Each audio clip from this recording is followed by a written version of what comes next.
राधा रानी पर विवादित टिप्पणी करने के बाद पंडित प्रदीप मिश्रा ने शनिवार को नाक रगड़कर माफी मांगी है। पंडित प्रदीप मिश्रा शनिवार को बरसाना पहुंचे। यहां उन्होंने राधा रानी के मंदिर में नाक रगड़कर माफी मांगी। इसके बाद वो राधा रानी के मंदिर में ही दंडवत हो गए।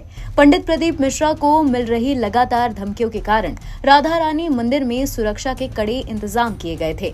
माफी मांगने के बाद उन्होंने कहा, मैं ब्रजवासियों के प्रेम के कारण यहाँ पहुंचा हूँ।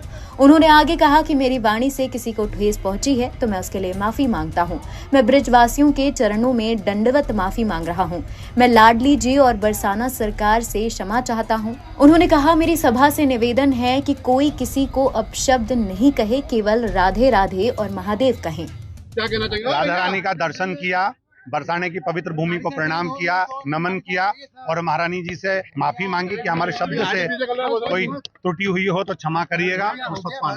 मेरी वाणी से, मेरे शब्दों से जो भी चोट लगी हो उसके लिए मैं क्षमा चाहता हूँ। मेरी महारानी जी से, मेरी राधा रानी जी से, किशोरी जी से, लाडलू जी से क्षमा चाहता हूँ। राधा रानी विवाद पर मथुरा महापंचायत में संतों ने पंडित प्रदीप मिश्रा से माफी मांगने की बात कही थी।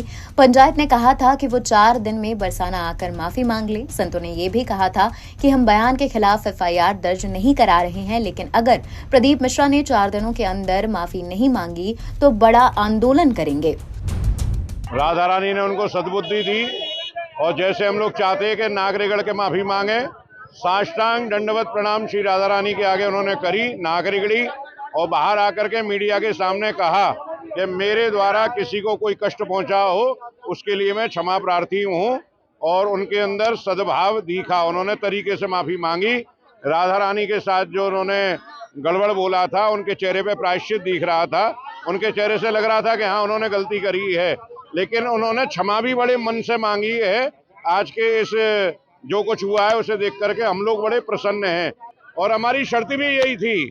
मान मंदिर सेवा न्यास, धर्म रक्षा संघ, ब्रज तीर्थ देवालय परिषद, सब लोगों का एक ही कहना था कि वो राधा रानी के आगे आकर के क्षमा मांगे। उन्होंने राधा रानी के आगे भी क्षमा मांगी और मीडिया के आगे भी क्षमा मांगी, इससे हम लोग संतुष्ट हैं।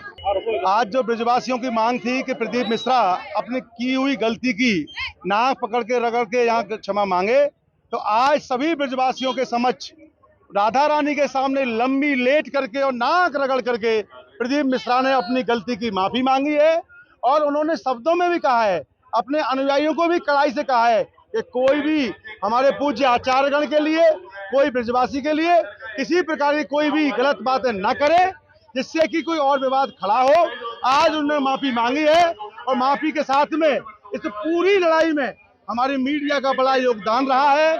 हम सभी के साथ में ब्रज तीर्थ देवालय न्यास, धर्म रक्षा संघ, मान मंदिर, सभी संतजन, सभी ब्रजवासियों का बड़ा योगदान रहा है। माफी मांग ली हो, लेकिन अभी कुमार स्वामी उन्होंने भी कष्ट को लेकर विवाद दिया, उसके लिए क्या करने जा रहे हैं? कुमार स्वामी के लिए तो इनसे बड़ा करने जा रहे हैं। कल उनका भी यहाँ इंतजाम, जहाँ वो कार्यक्रम करते हैं, उनको शर्म आनी चाहिए।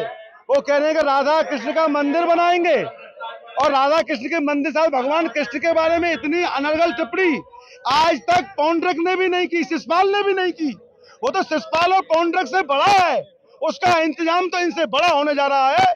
आज प्रदीप मिश्रा ने गलती मानी है, अब उसकी बारी है।